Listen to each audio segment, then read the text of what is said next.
Sejaklah semua teman, petani muda hidup mulia, teruskan kerja orang tua. Ribuan hektar lahan, jangan biarkan menganggur. Bukankah kita ingin makmur, segeralah kita menandur. Lahan tidur jadi solusi, petani muda beraksi. Kedaulatan pangan terbukti, dunia pun mengakui. Tanah kita menanti untuk disentuh. Ayo kita segera menanam di lahan tidur. Hidup hanya sebentar, mengapa kita berduka? Ambil pacul dan parang, kelola lahan tidur. Kelola lahan tidur. Kelola lahan tidur. Kelola lahan tidur. Kelola lahan tidur.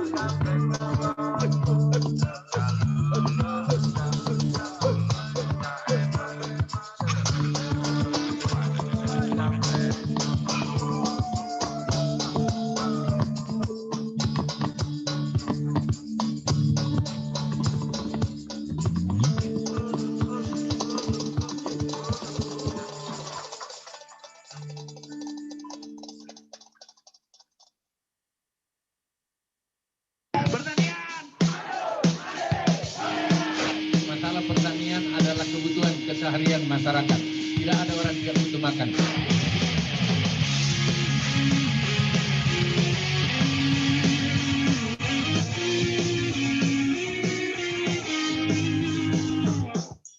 Jangan pernah engkau putus asa, karena aku ada di sini.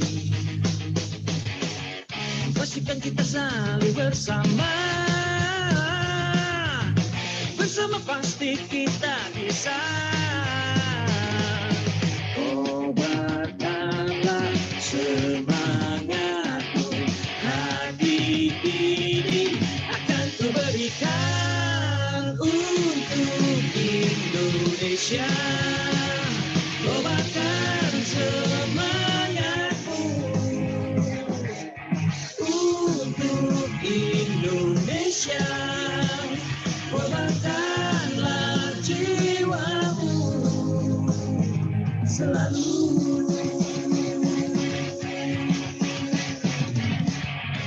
Negara kita negara besar yang tidak boleh kalah dari negara lain. Setuju?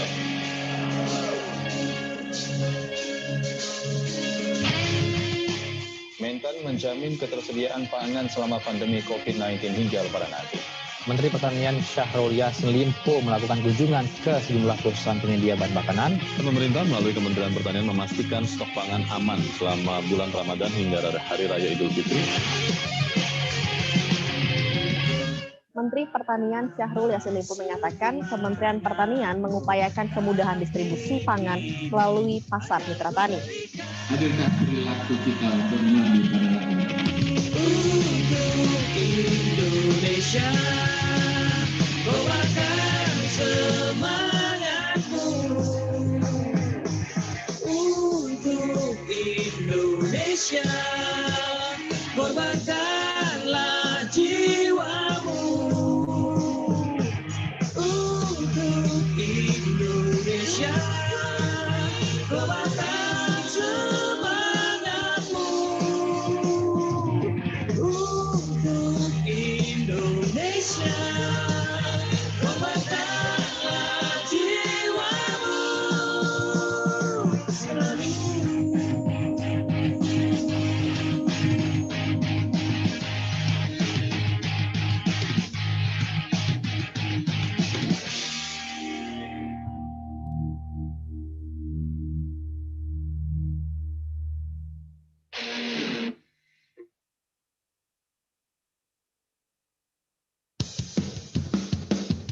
Ingat pesan ibu, pakai maskermu, cuci tangan pakai sabun, jangan sampai tertular.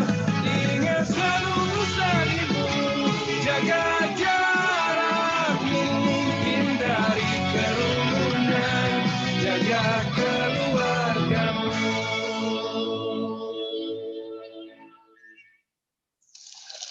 88,6 FM Radio Pertanian Ciawi.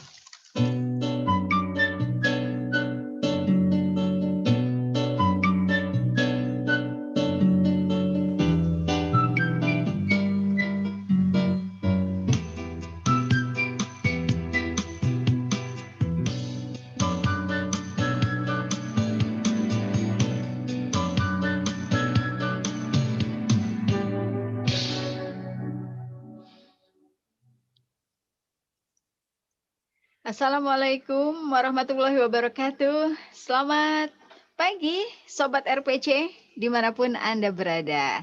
Ngopi lagi kita hari ini. Ngobrol pintar bersama petani pintar. Ngopi Tani. Hari ini saya Regi Lestari. Dan saya Martin Herpriana. Kembali akan mengajak ngobrol satu sosok yang kita harapkan bisa memberikan banyak informasi, inspirasi, dan motivasi untuk Sobat Tani yang saat ini sedang bergabung di 88,6 FM dan di live streaming YouTube RPC 886 FM. Bukan begitu, Mas Betul Martin? sekali Ibu, masih ada juga bisa disaksikan langsung streaming di Facebook dan Instagram Sobat RPC. Iya. Siap. Mudah-mudahan dengan banyak yang bergabung, informasi atau obrolan kita pada hari ini bisa menyebar banyak, gitu ya, Mas Martin. Betul Ibu. Oke. Baik, kita akan segera sapa saja narasumber kita yang akan kita ngajak ngobrol pada hari ini yang sudah bergabung nun jauh di sana.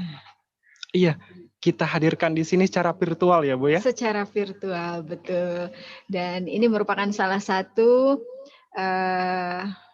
cara kita untuk melaksanakan protokol kesehatan. Iya. Ya, di mana acara tetap berlangsung, tetapi narasumber juga tetap bisa kita hadirkan.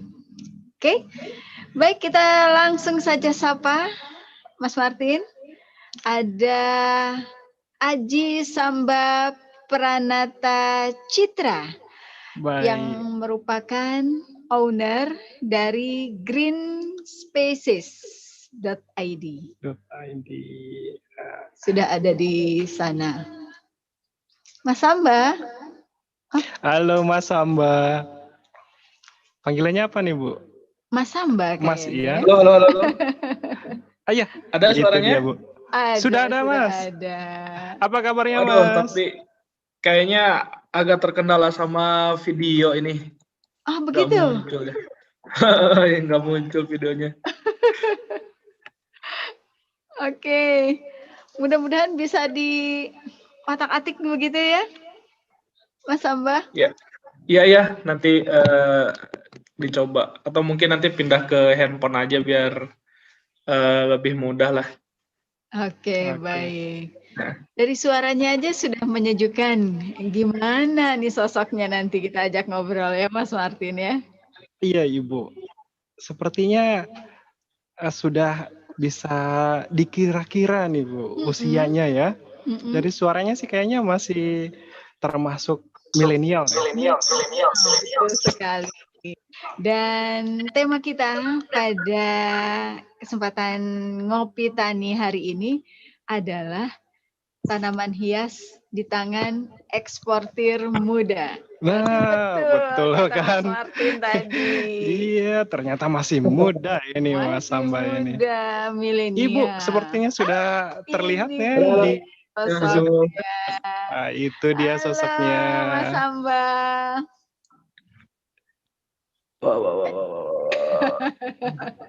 Menghilang kembali. Mereka sudah muncul lagi. Tapi muncul lagi. Iya. Iya. Halo, Mas Samba, bisa sapa dulu nih Sobat RPC. Yang sekarang sudah bergabung, silakan. Ya, selamat pagi Sobat RPC, dimanapun berada gitu ya. Kenalkan saya Samba, saya bisa dibilang petani lah. Petani yang mungkin sudah ekspor. Jadi bukan hanya menjual tanaman di lokal saja, tapi ya alhamdulillah sih udah bisa ekspor sekarang. Itu paling. Oke. By the way, Samba ini dari mana sih? Saya aslinya dari Bandung. Oh, di Bandung. Sekarang lagi di Bandung juga? Ya, di Bandung juga. Di Bandung. Berarti jangan Mas manggilnya. Kang. Kang. Kang ya, mungkin lebih cocok itu ya, Kang ya. Iya, bisa. Oke. Gimana kabarnya Bandung? Sehat semua? Alhamdulillah, sehat semua. Memang alhamdulillah ya, yang namanya pertanian ya Mas Martin. Tidak ada matinya betul-betul dari semua subsektor. Dari peternakan, dari tanaman pangan, dari hortikultura, kemudian dari perkebunan. Semuanya terus aktif di masa pandemi COVID-19. Iya. Karena selama kita masih makan, Bu ya, pertanian itu akan terus dibutuhkan. Pastinya seperti itu. Dan tidak hanya yang dimakan, tentunya untuk mewarnai hidup menjadi lebih berwarna juga dari konsumsi mata kita harus tetap juga dipenuhi. Nah, itu.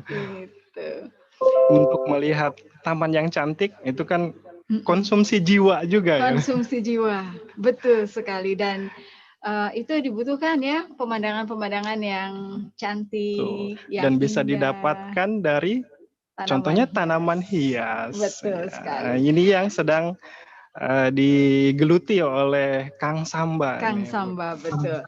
Ini tadi sesuai dengan tema kita, tanaman hias di tangan eksportir muda.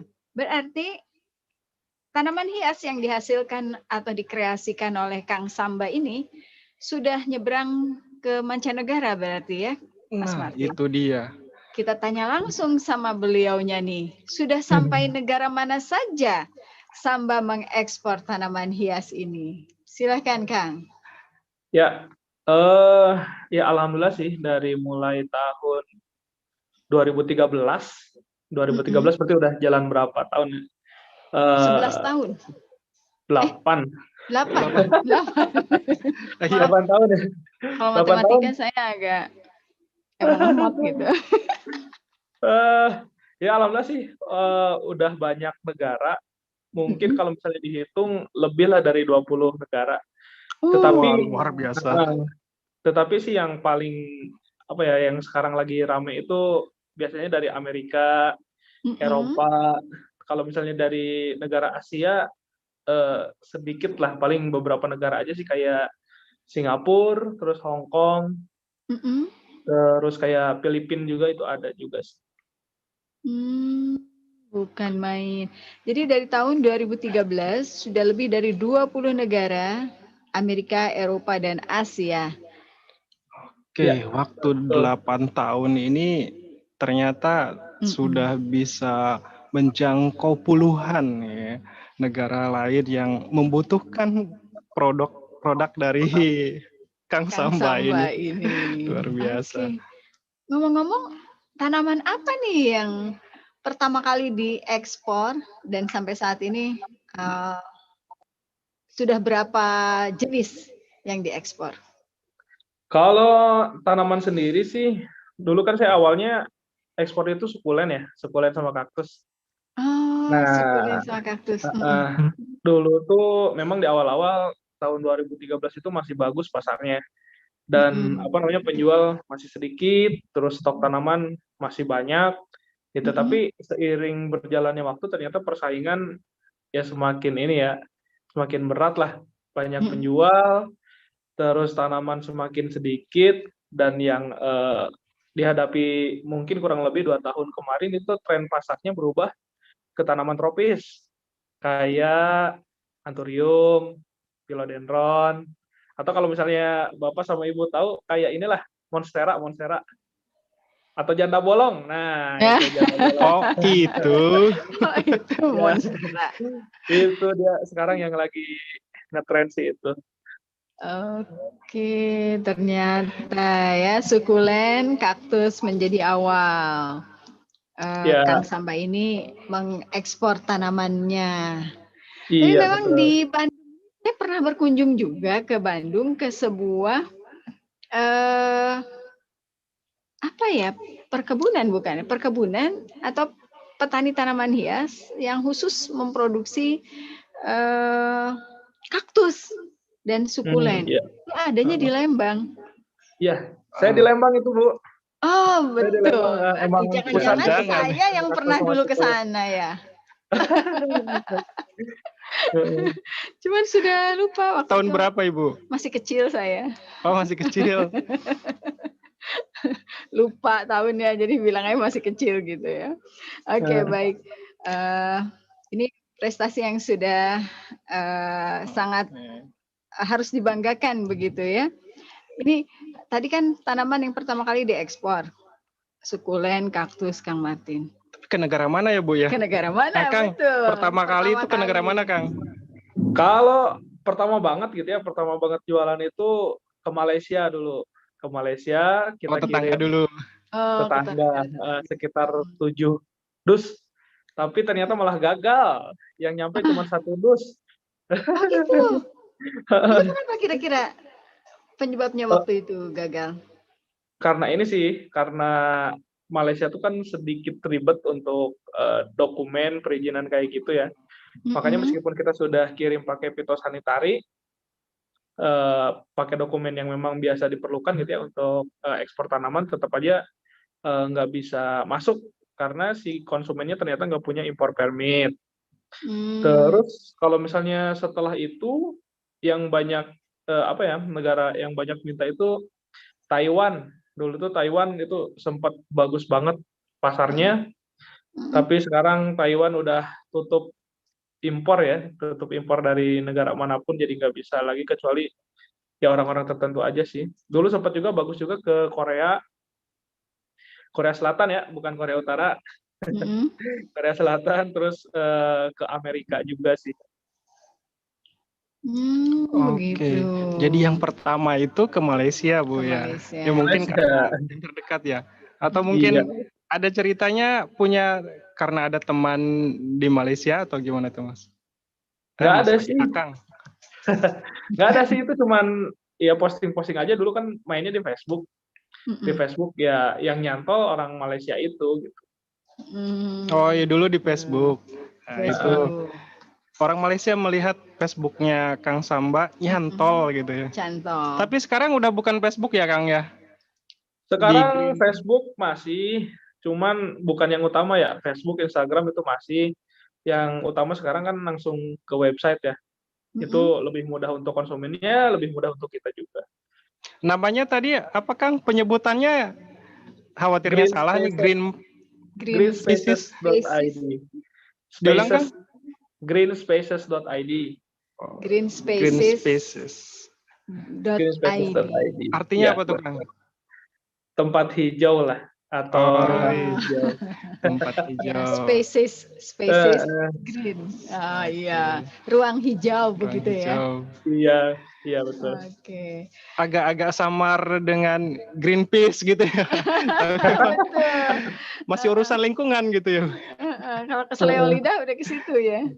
Oke. Iya. Baik, tadi dari sekian dus ternyata yang berhasil hanya 1. Ini membuktikan bahwa kegagalan itu memang adalah sukses yang tertunda begitu ya. Bisa. Ya. Oke, baik.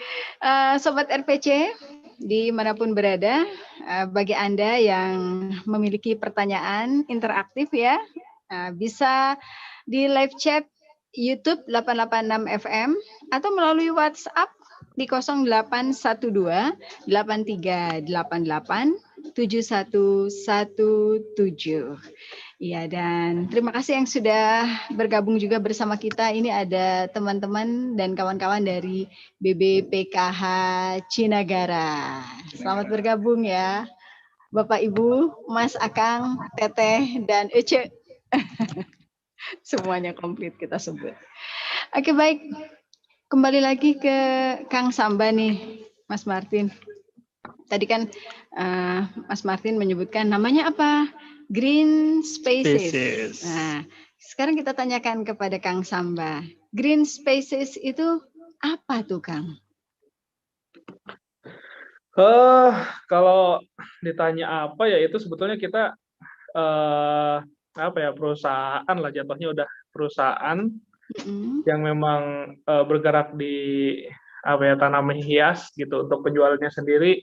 Itu yang utama ekspor, dan baru-baru sekarang kita malah baru mau fokus untuk jualan di pasar lokal.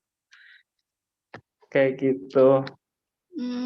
Oke, jadi memang dari awal ini niatnya untuk ekspor ya, Kang ya? Sampai namanya juga kan bahasa Inggris nih gitu ya. Iya, saya nggak tahu kenapa bisanya ekspor, jualan di lokal malah susah. Nggak tahu kenapa. Oh, bisa ya? Ini saya jadi penasaran, Kang. Nih cerita awalnya seperti apa sih, Kang nih? Jadi tadi kan dibilang yang lokal nih malah susah gitu. Jadi ngambil keputusannya untuk ekspor nih. Ini awalnya karena memang suka chattingan sama orang luar gitu ya, atau karena memang senang tanaman hias saja gitu. Tapi kebetulan nemu konsumen dari luar, akhirnya keterusan nih jualnya ke luar negeri. Boleh cerita dulu, gitu, Kang. Kecanduan ke luar negeri. Kalau ini sih sebetulnya pertimbangannya memang daya beli ya, sebetulnya awalnya itu dari daya beli orang luar.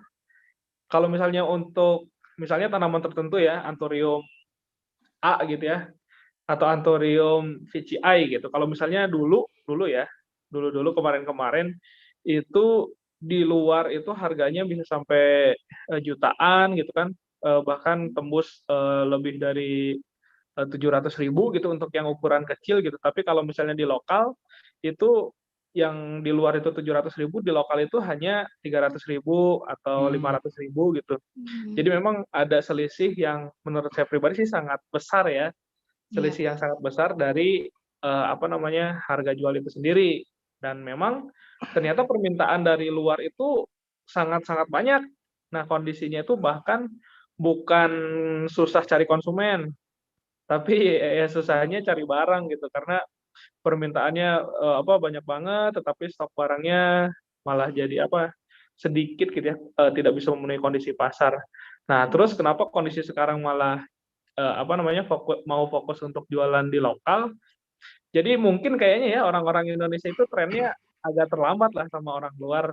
Di saat di luar itu udah rame gitu kan, udah banyak yang beli, udah banyak yang koleksi. Di Indonesia malah baru sekarang ya, kurang lebih lah tahun kemarin lah baru hits lah.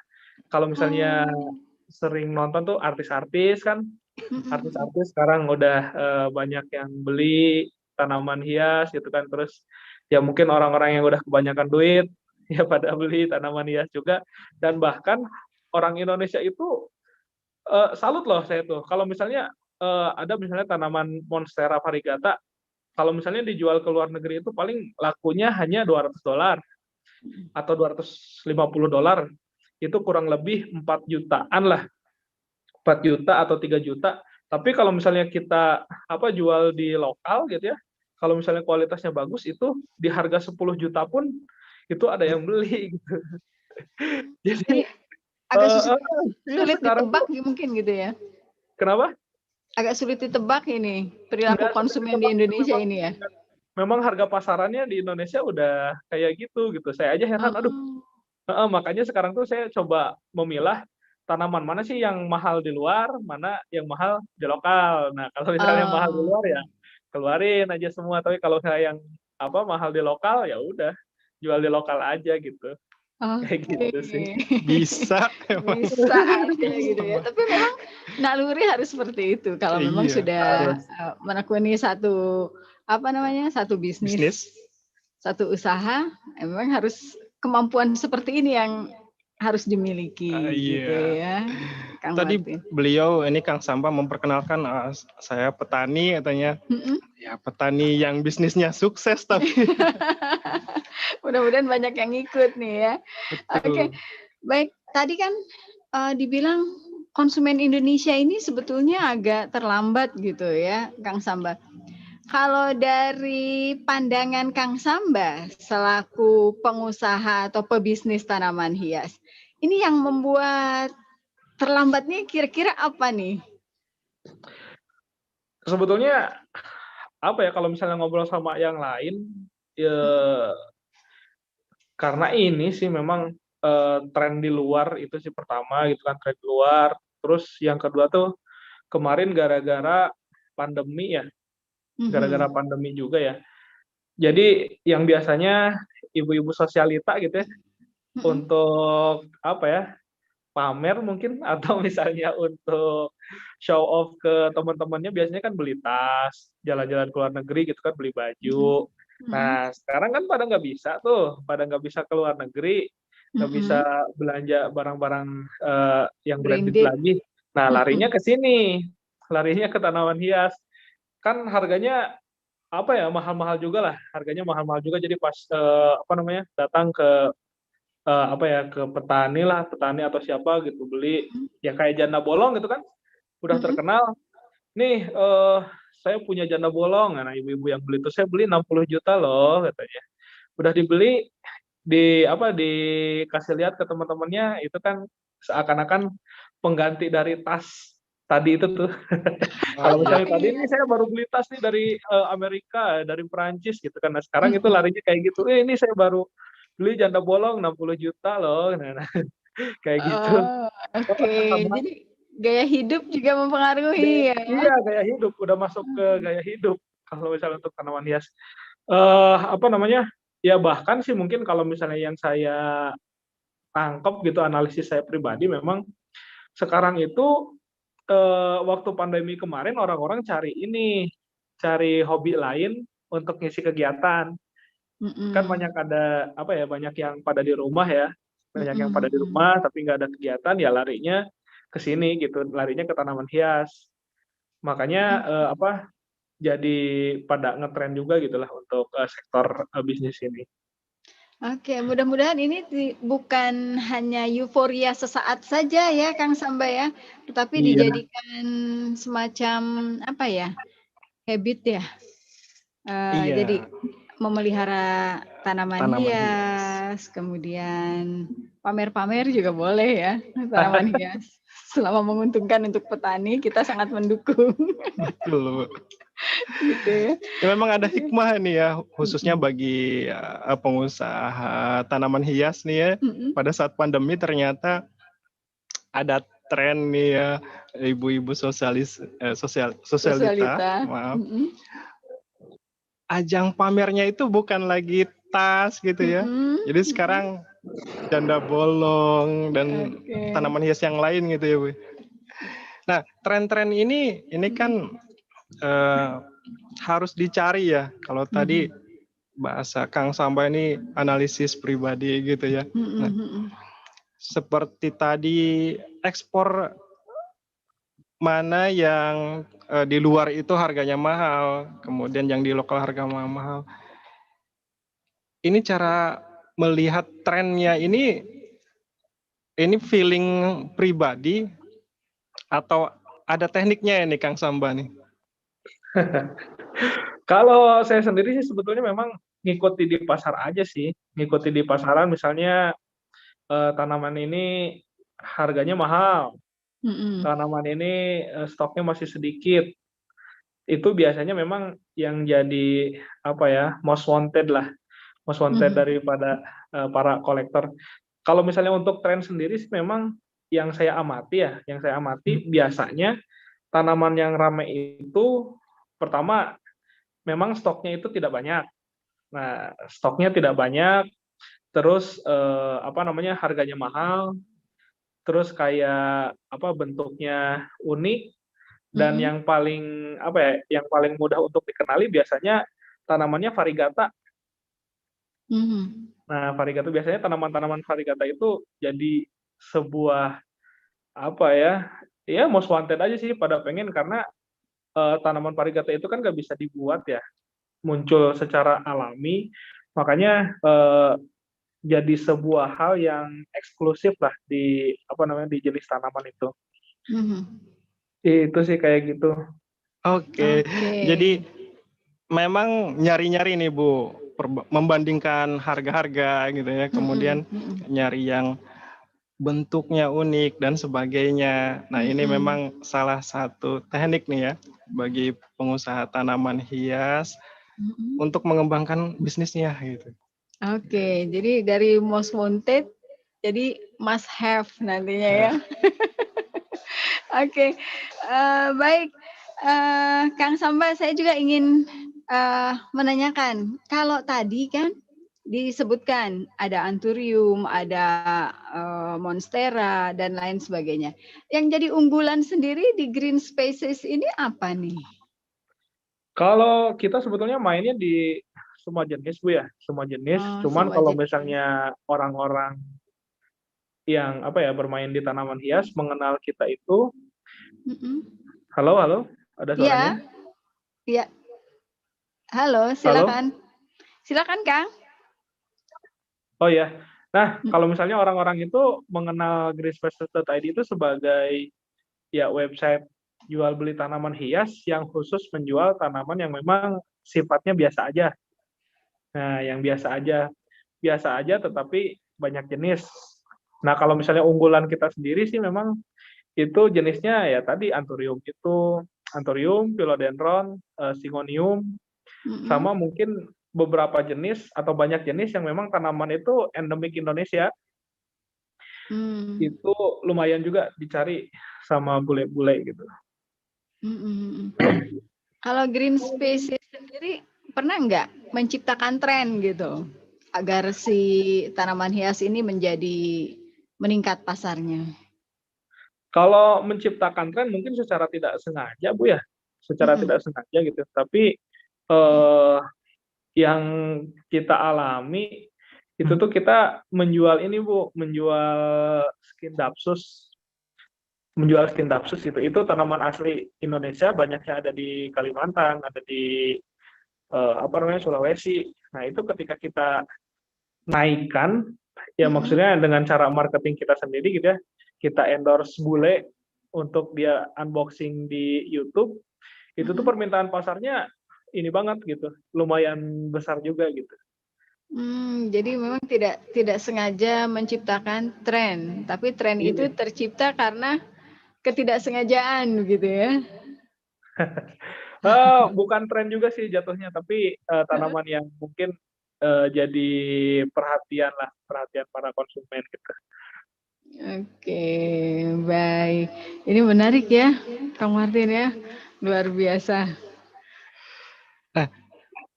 Tadi kan Kang Samba ini sudah mencoba untuk ke 20 negara nih ya Bu ya. Nah, apakah ini ditangani sendiri Kang? Atau ada tim di perusahaan nih yang mungkin terlibat nih awalnya sebagai pelopor nih dari perusahaan ini? Kalau boleh tahu nih apa saja sih yang ada di dalam Green Spaces ini? Ya, kalau dulu dari tahun 2013 saya sebetulnya masih sendiri ya, banyaknya sendiri atau mungkin banyak pemain cabutan lah gitu. Ketika ada pekerjaan yang perlu dibantu, itu saya minta tolong. Nah, tetapi udah jalan mungkin kurang lebih 1,5 tahun ini, ya alhamdulillah sih dengan perkembangan bisnis, greenspaces.id mulai ngerekrut pegawai full time. Awalnya dari satu nambah lagi satu gitu ya. Awalnya untuk untuk orang yang ngurus tanaman dulu tuh awalnya. Jadi untuk yang di kebun itu nambah 1, terus untuk yang packing nambah lagi, terus untuk admin nambah lagi gitu kan. Untuk supir nambah lagi ya, sampai akhirnya sekarang sih kalau misalnya dihitung-hitung sudah ada 25 orang pegawai gitu yang bekerja ya di bagiannya apa aja ya, di seluruh bagian yang di seluruh bagian yang sesuai dengan spesialisasinya gitu ya. Bahkan dari perkembangan bisnis kita sendiri sih, alhamdulillah kita sekarang sudah punya laboratorium kultur jaringan. Nah, laboratorium kultur jaringan, dan yang kerja di situ itu ada 5 orang ya. 2 diantaranya lulusan S2. Wah, itu. Saya sendiri belum S2, tapi ya alhamdulillah sih di usaha kita sudah bisa mempekerjakan ya lulusan S2 gitu 2 orang. Oh, luar biasa. Saya jadi ingat cerita Bob Sadino. Bob Sadino ya. Jadi walaupun beliau tidak lulus SD katanya, tapi saya mempekerjakan orang-orang yang lulusan S3 katanya. Oh gitu. Jangankan S1 katanya. Jangankan S3. S1 aja saya mah udah ngahod-hod gitu. Udah kedinginan. Oke. Ibu, tadi katanya ada yang di kebun ya. Ini Kang, lokasi kebunnya di Bandung juga atau di mana nih Kang? Di Bandung, di Bandung. Di Lembang sih mungkin lebih tepatnya. Di daerah Buni Asih. Buni Asih. Gimana ya nunjukinnya? Ya pokoknya di daerah Ketik Lembang aja lah, gitu ya. Oh, gitu. Nah, kalau misalnya dicari di Google Maps ada juga sih di Google Maps, cuman alamatnya alamat laboratorium. Namanya GS Biotech, nah laboratoriumnya. Oh, begitu. Oke. Ngomong-ngomong, ini kan sekarang sudah sebesar ini Green Spaces ini ya, dan sudah banyak mempekerjakan pegawai lah, anggap seperti itu ya, atau banyak yang terlibat di dalamnya. Ini awal mula nih merintis bisnis ini, apakah ini karena Kang Samba senang dengan budidaya tanaman hias begitu, ataukah karena hal lain? Kalau saya sih nyebutnya bakat, Bu. Bakatku butuh. Nah.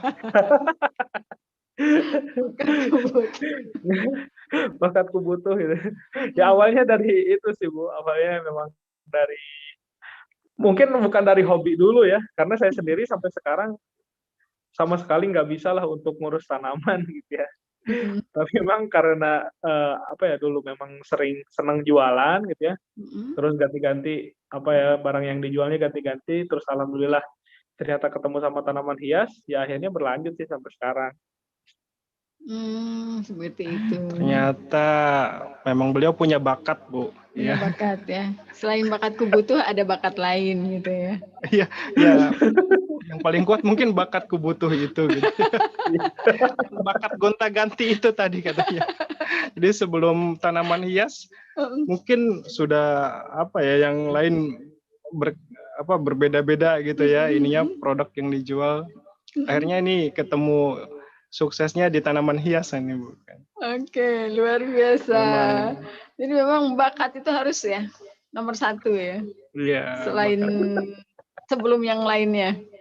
Yang pertama bakatku butuh. Kemudian yang kedua bakatku sabar nih, Bu. Bakatku sabar. Yang ketiga bakatku tekun.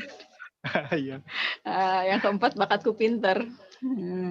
Kemudian bakat yang kelima bakat sukses gitu ya. Jadi memang bakat ini yang paling penting dimiliki untuk mengawali segala usaha gitu ya. Iya, itu kata-katanya sering kita dengar ya, Bu. Tapi memang yang bisa seperti itu ini yang susah nih, Bu ya. Jadi susah, termasuk bakat saya. yang pertama ini semuanya memiliki, Bu. Bakatku butuh itu semuanya ada. Tapi bakatku tekun, ya bakatku sabarnya ini yang paling susah ini. Yang paling susah. Bakat semua punya ya. Oke. Bagaimana menyalurkan dan memelihara serta mengembangkan bakat itu tergantung individunya. Betul ya. Oke.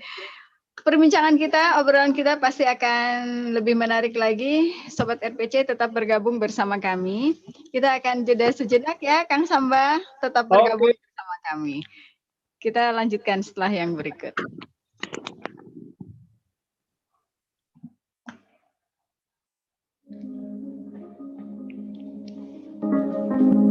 Untuk menjawab situasi dan kondisi yang terjadi akibat COVID-19, pemerintah berencana untuk menerapkan kebijakan new normal.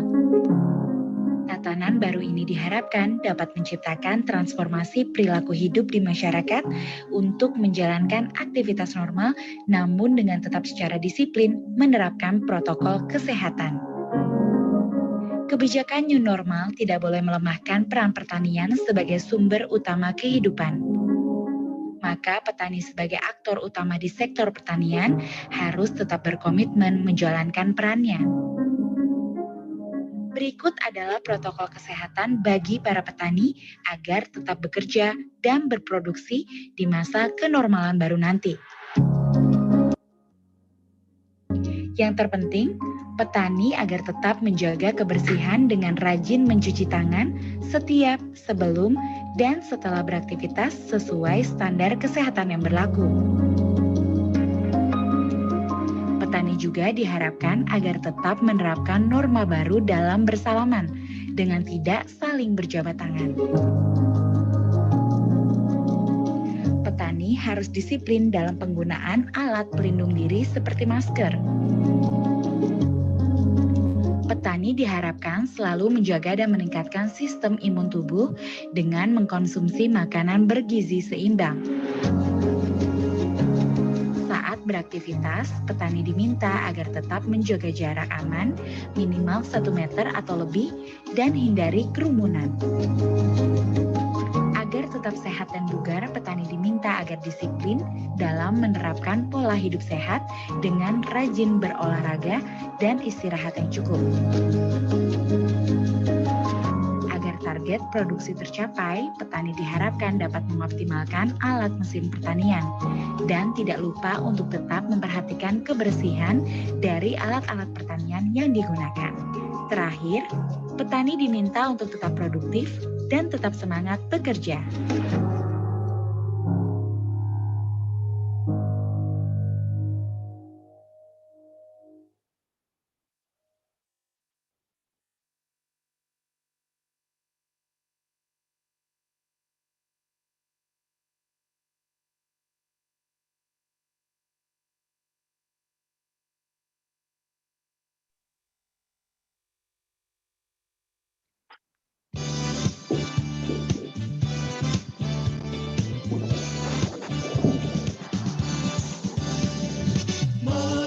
Marilah kita semua menanam padi di sawah kita.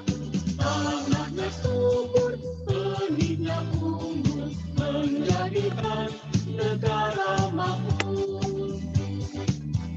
Ayo, ayo bersama membangun pertanian kita. Ayo, ayo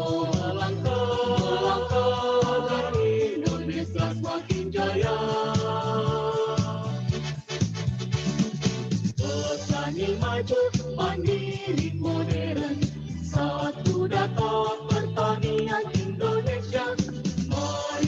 Marilah dorong petani, satukan langkah di kota tani. Ayo bersama membangun pertanian kita. Ayo melangkah agar Indonesia semakin jaya. Petani maju, mandiri, modern, satu data pertanian Indonesia. Marilah dorong petani, satukan langkah di kota tani. Satukan langkah di kota tani.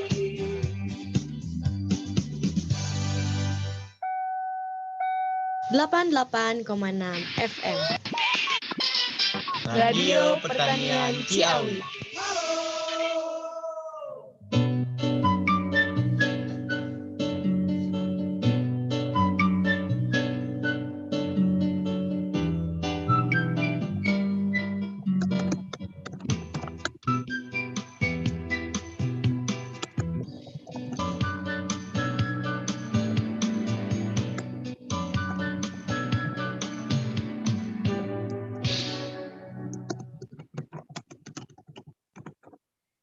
Baik, Sobat RPC, terima kasih terus bergabung bersama kami di 88,6 FM dan juga di live streaming YouTube kami serta di FB dan IG Sobat RPC. Kita masih berbicara tentang tanaman hias di tangan eksportir muda, ya, Kang Martin, di Ngobrol Pintar Petani hari ini.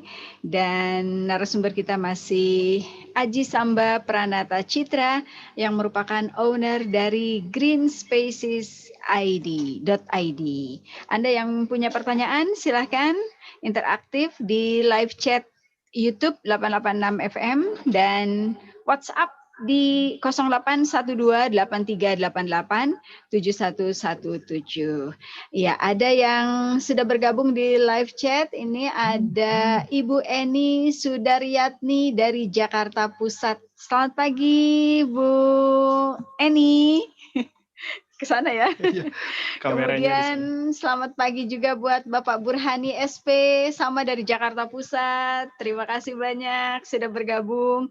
Kemudian ada Ibu Listeria Manalu dari Jakarta Pusat.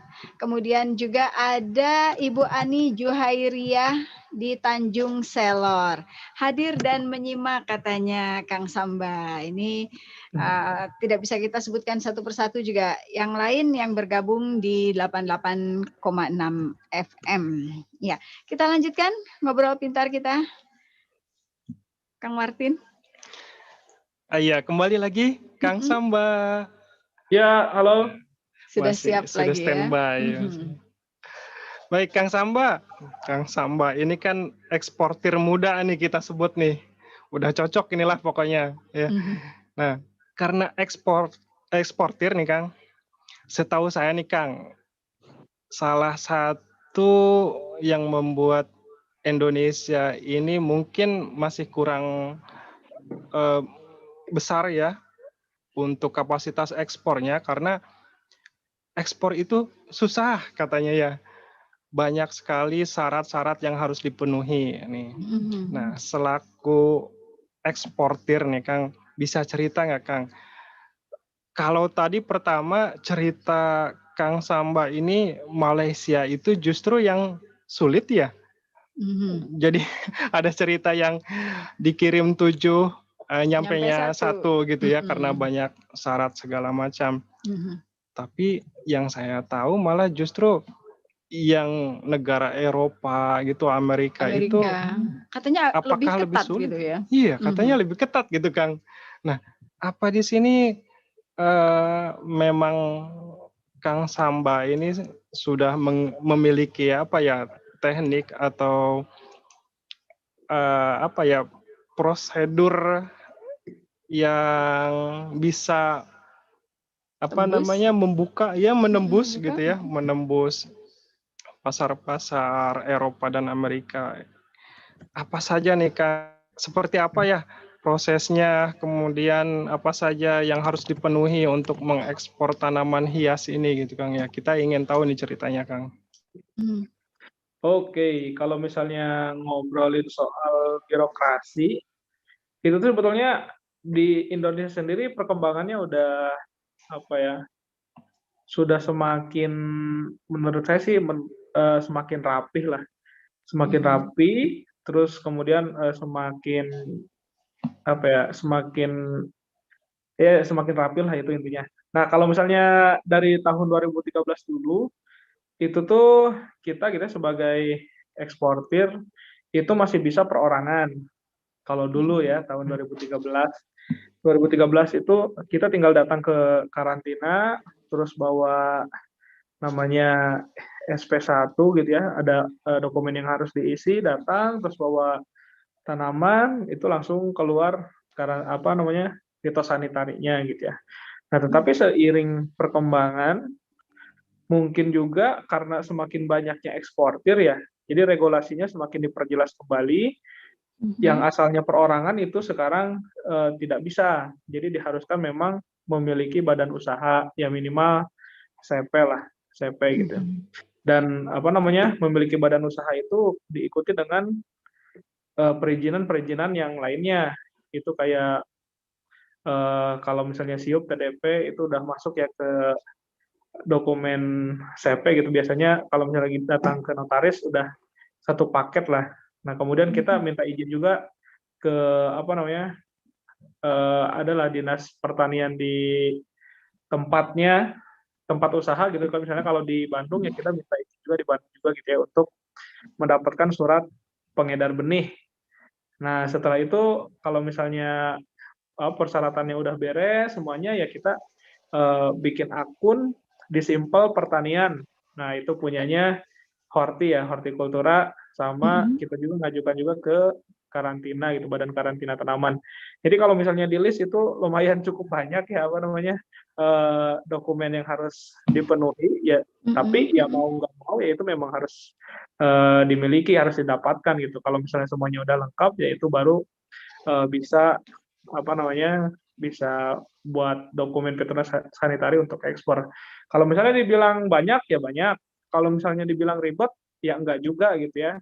Karena kalau misalnya kita senang ngurus-ngurusnya gitu ya, nggak susah juga kok gitu. Tinggal datang, tinggal nyediain dokumen gitu kan. Terus kalau misalnya ada biaya ya tinggal dibayar biayanya, tapi itu pun nggak mahal juga gitu. Kayak gitu sih paling. Oke. Jadi kalau di list itu memang banyak Bu syarat-syaratnya. Tapi tadi ini Kang Samba ini luar biasanya, kalau memang seneng ngurus-ngurus syarat-syarat yang banyak seperti itu, ya memang senang gitu ya. Akhirnya dijalani gitu ya, ngurus-ngurus yang menurut orang lain mungkin proses ngurus yang banyak segala macam itu yang bikin orang enggan jadi eksportir gitu ya. Itu balik lagi ke bakat itu tadi. Balik lagi ke bakat ya. Ya motivasi. Ini dari bakat. Ya biasanya memang kalau tekad kuat ya jangankan bukit didaki, gunung naiki. Lautan ku seberangi. Gitu ya. Tapi kan apa namanya? Kalau sudah dijalani mungkin ya dokumen-dokumen yang seabrek tadi ya memang akan bisa didapatkan. Toh tidak harus didapat pada saat itu juga kan. Ada jeda waktu yang untuk bisa memenuhinya setelah terpenuhi baru begitu dilakukan gitu ya. Nah, salah satu cara untuk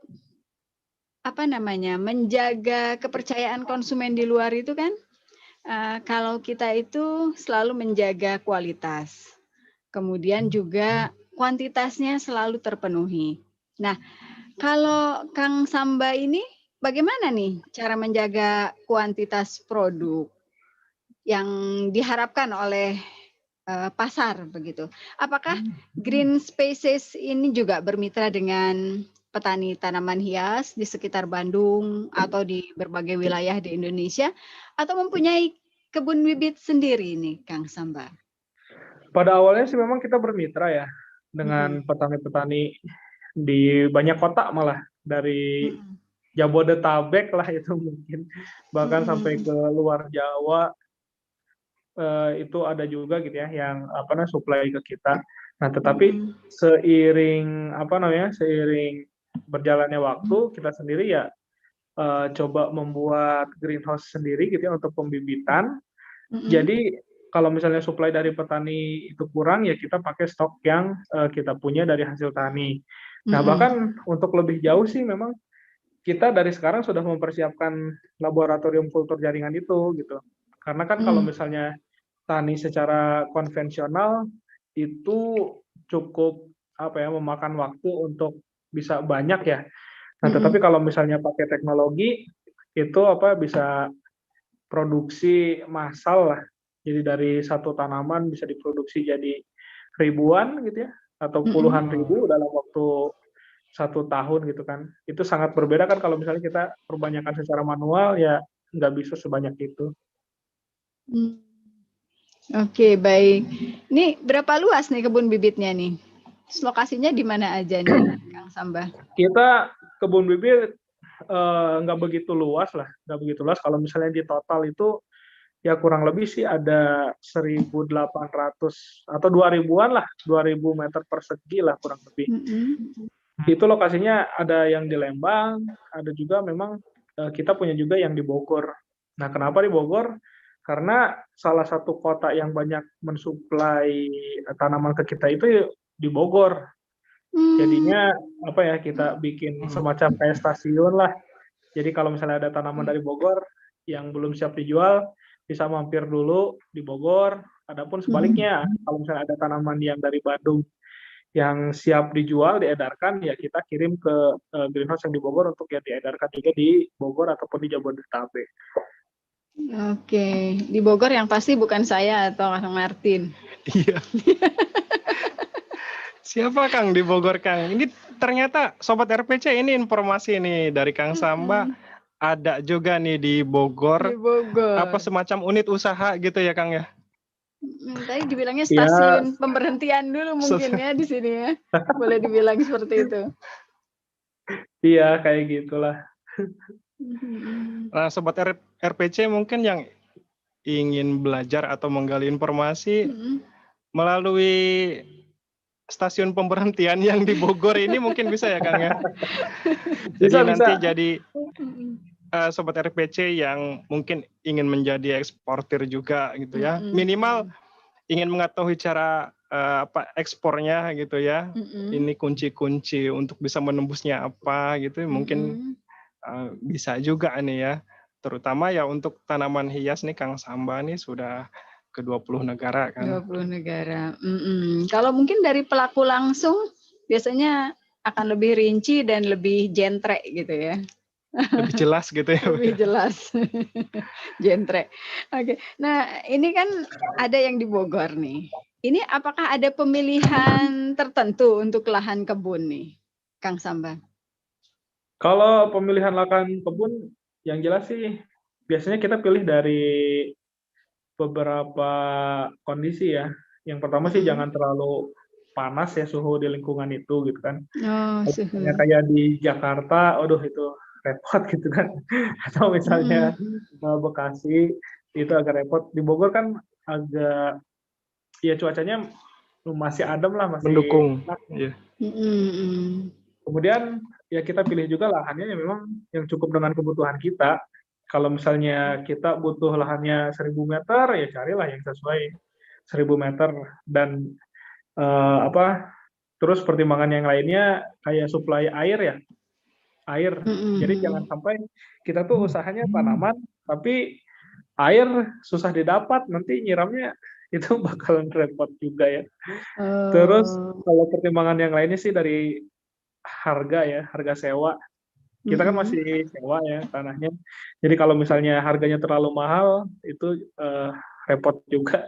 Tapi kalau misalnya harganya cukup gitu kan dengan spesifikasi yang kita kita butuhkan, kayak misalnya akses mobil bisa masuk gitu kan, atau dengan jalan, dan harganya cukup dengan kantong kita, ya itu kita pilih sih kayak gitu. Oke, jadi suhu, ketersediaan air dan sarana lainnya lah yang dibutuhkan, kemudian juga harga menjadi pertimbangan. Iya, memang kalau suhunya panas, nah, jangankan tanaman gitu ya, kita aja udah nggak tahan, ngipas terus berarti ya. Oke, nanti tanaman juga bukannya tumbuh, nih sibuk ngipas dia kalau di tempat panas. Jadi tanaman ngipas, bukan tanaman hias gitu ya. Jadi cocok kalau di Bogor ya, untuk buka cabang dari usahanya Kang Samba ini gitu. Stasiun pemberhentiannya gitu ya, ada di Bogor. Oke. Kemudian yang ingin saya tanyakan juga nih, apa ada nih Kang,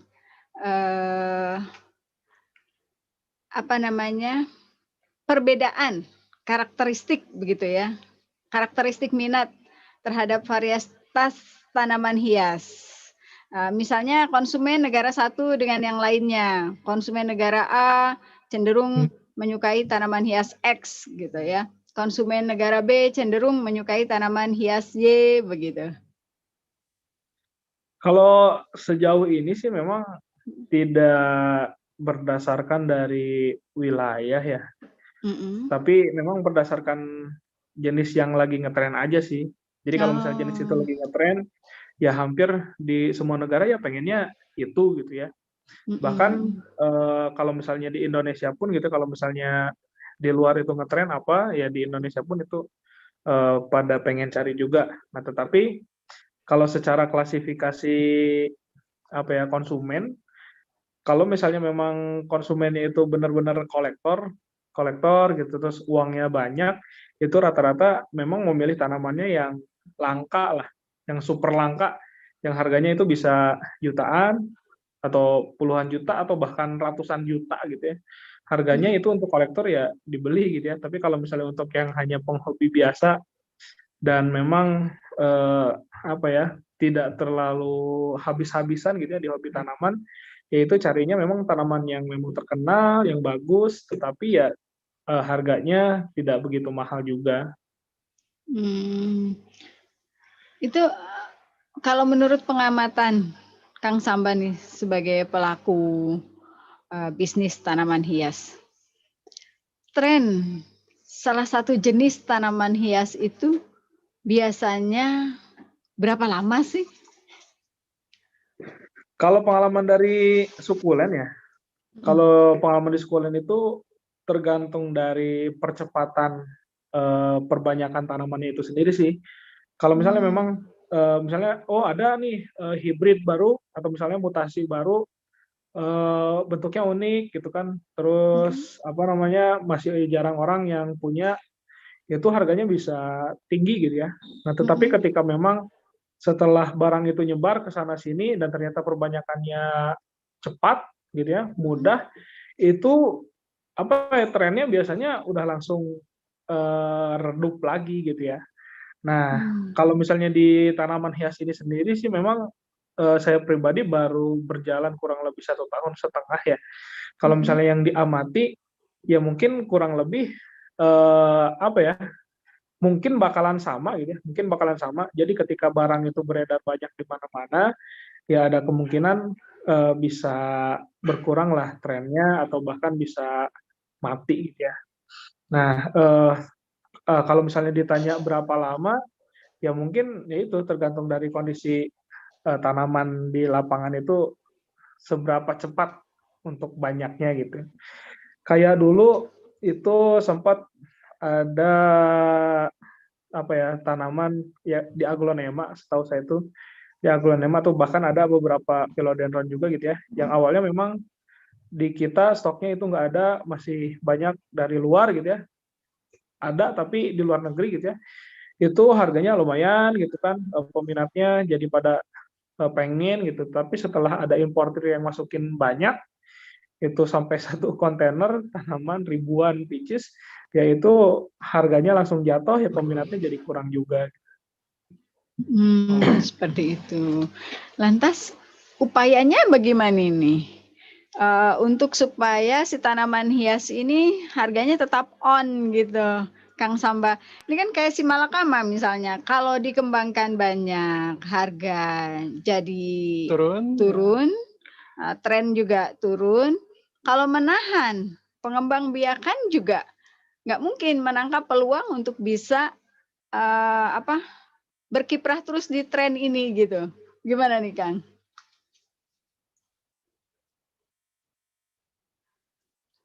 Halo Kang, mungkin ada kendala teknis ini sepertinya. Silakan. Ya, sudah. Mudah-mudahan tadi pertanyaannya terdengar. Apa? Mohon diulang tadi ini. Oke, baik. Jadi tadi kan disampaikan kalau pengembang biakannya banyak, itu tren akan menjadi datar gitu ya. Oke, boleh dibilang harga juga menjadi turun. Nah, kalau menahan pengembang biakan supaya tren ini tetap on gitu kan tidak mungkin juga. Karena kalau ditahan peluang untuk bisa berkiprah di tren ini juga jadi tidak banyak begitu.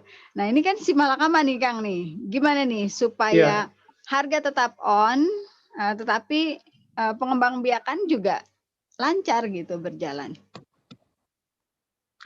Kalau misalnya saya ngobrol sama teman gitu ya, yang sesama pengusaha tanaman hias juga, jadi yang namanya tren itu, pergantian tren itu tidak bisa dihindari gitu ya.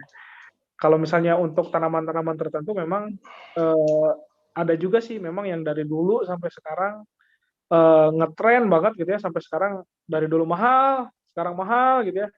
Bahkan mungkin harganya bisa naik terus, itu ya itu Lebih tadi mahal. apa namanya, ke percepatan perbanyakannya gitu ya. Nah, tetapi kalau misalnya secara tren ya itu tidak bisa dihindari, makanya banyak masukan dari teman. Jadi ketika kita terjun di usaha tanaman hias, kita itu wajib memiliki banyak jenis tanaman. Kemudian ya kita juga wajib memiliki lahan yang luas. Mungkin aja gitu ya, sekarang anthurium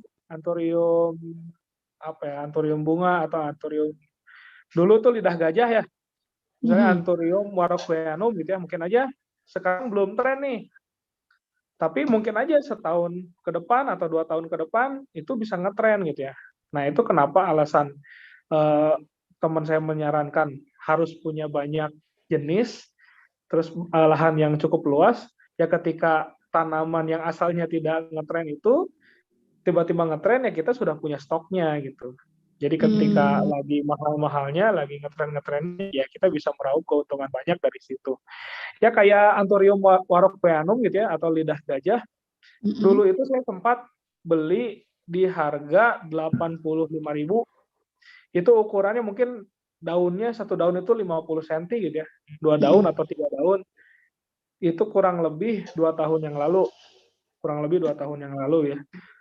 Nah, tapi gitu ya, seiring berjalannya waktu, ternyata peminatnya banyak sekali gitu. Tapi stok tanamannya sedikit.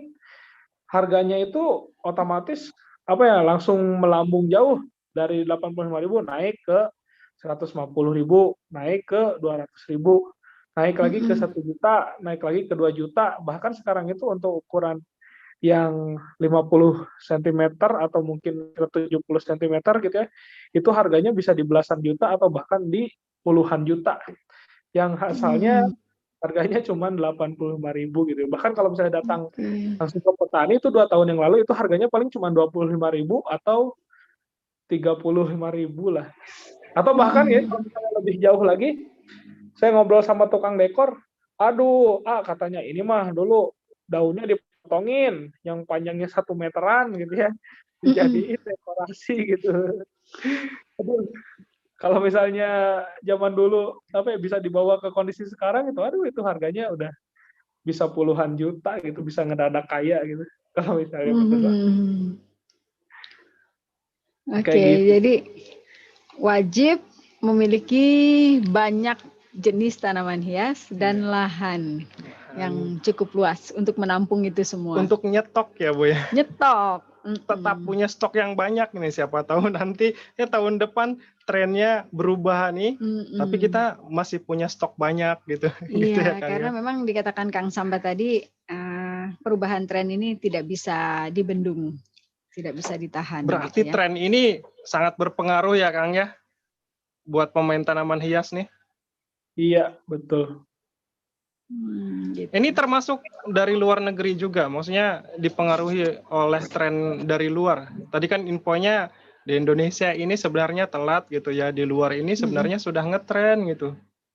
Apakah nanti misal nih, ini di luar negeri nih, trennya sudah berganti nih untuk tanaman hias. Apakah di kita juga nanti mengikuti seperti itu, berganti juga? Mungkin aja dipengaruhi sama luar gitu ya.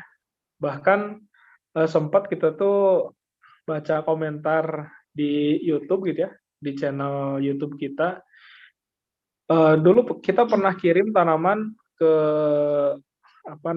ke Amerika lah, influencer tanaman hias. Dan itu tuh yang nonton sampai 500.000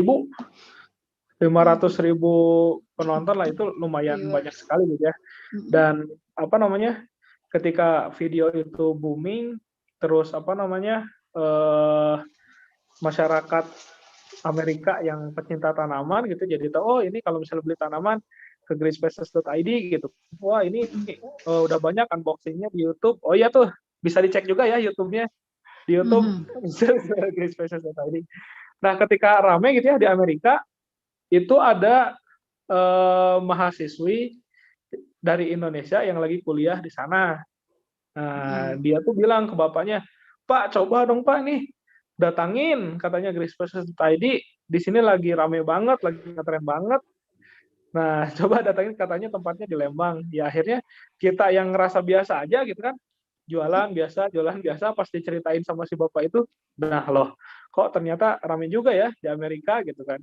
Nah, dari situ si bapaknya tahu, ya jadi ikutan pengen beli tanaman juga gitu. Atau bahkan ketika kita baca komentar-komentar juga, ada juga yang yang sering nonton unboxing paket yang kita kirim ke Amerika, itu jadi pada pengen beli juga gitu. Wah, saya selama ini di komentarnya tuh bilang, wah selama ini saya sering lihat unboxing tanaman, oh ternyata greenspaces.id itu dari Indonesia. jadi ya dengan pada tahu ya akhirnya sedikit banyak ada minat untuk beli gitu. Ya akhirnya ada juga yang sengaja datang untuk beli gitu kan. Bahkan sampai sekarang itu mungkin ya setiap minggu lah, bukan setiap hari lah, setiap minggu itu ada juga yang datang berkunjung ke tempat kita gitu kan untuk beli tanaman langsung. Wah, ketiban berkahnya itu ya. Dibeli oleh influencer Amerika.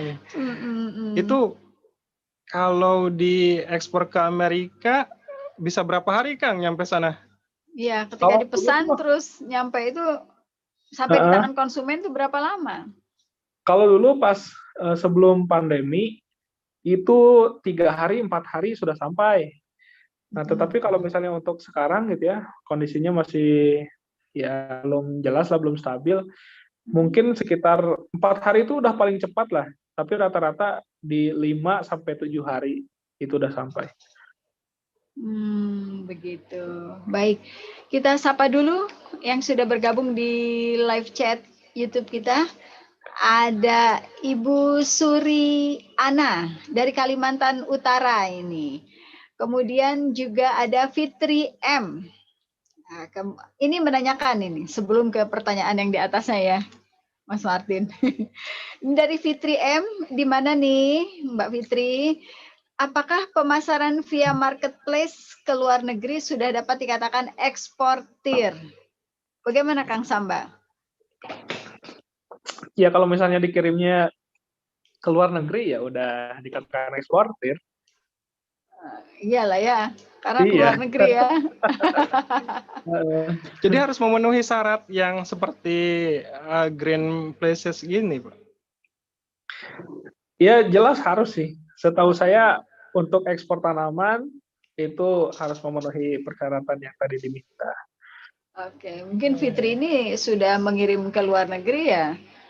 Dokumen-dokumennya juga sudah lengkap berarti ya.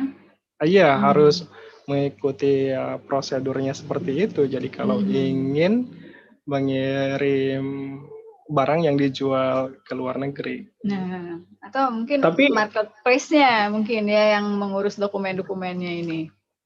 Bisa jadi seperti itu. Mungkin aja sih.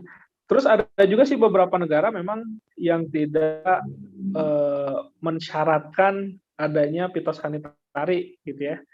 Untuk impor tanaman ke negaranya. Salah satunya Korea Selatan juga itu tidak mensyaratkan fitosanitari kalau misalnya memang tanaman yang dikirim itu jumlahnya di bawah 10 pieces. Nah, tetapi tanamannya itu tanaman-tanaman tertentu yang memang diperbolehkan masuk ya. Kalau misalnya tanamannya tidak diperbolehkan masuk ya, itu susah juga gitu. Meskipun ada fitosanitari, tapi kalau misalnya tanamannya dilarang, ya tidak bisa masuk juga. Oke. Baik. Kemudian ada juga pertanyaan nih. Apa tanaman yang berharga ekonomi tinggi, tidak banyak dimiliki, yang paling sulit untuk dikembangbiakan, dan ada di green spaces untuk dikembangbiakan? Wah, kalau kita apa ya? Sebetulnya kita ada sih beberapa koleksi yang harganya cukup mahal. Eh, apa ya? Ya mungkin kayak janda bolong variegata itu tadi gitu kan. Terus kayak monstera variegata, terus kayak beberapa jenis philodendron lah yang harganya cukup mahal, itu kita ada juga gitu. Tapi kalau misalnya yang sampai harganya ratusan juta sih kita belum punya gitu, belum berani juga untuk beli. Kalau yang harganya ratusan juta, tapi kalau yang masih puluhan juta gitu ya, itu kita berani sih. Bahkan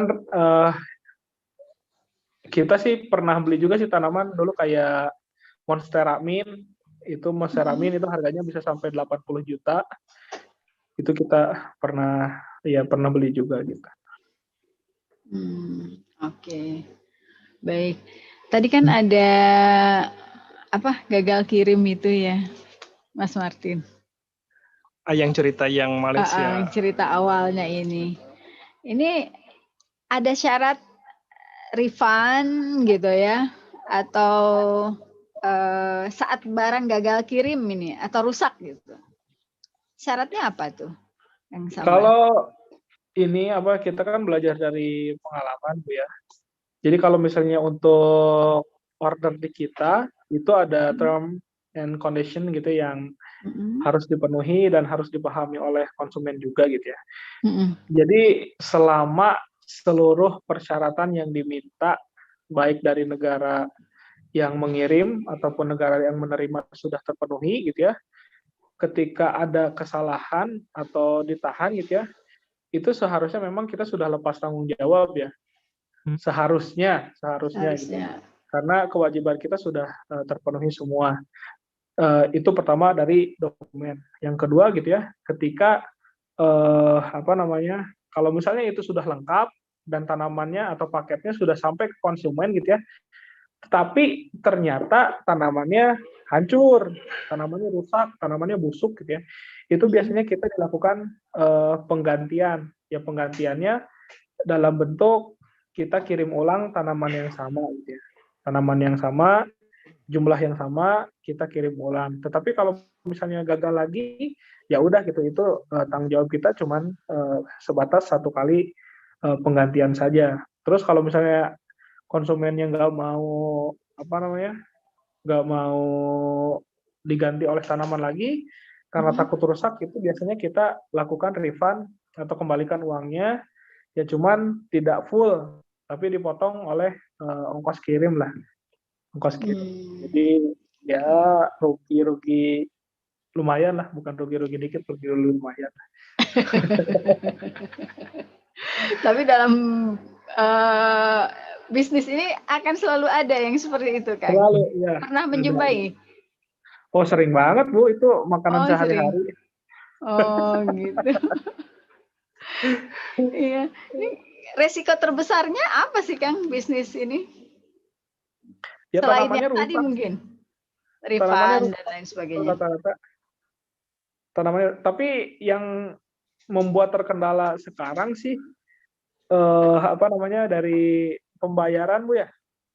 Pembayaran. Karena kita kan bayarnya nggak direct ke bank, tapi kita pakai ada satu perusahaan yang memang dia buka pembayaran internasional.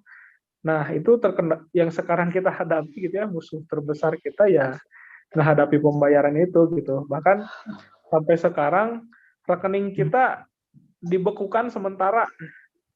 Jadi kita bisa nerima uang gitu ya, tetapi untuk sementara waktu kita nggak bisa narik uang gitu. Jadinya aduh ini gimana gitu kan. Jualan terus tapi uangnya nggak bisa diambil gitu. Itu kan ya bikin pusing juga gitu. Itu karena apa, Kang?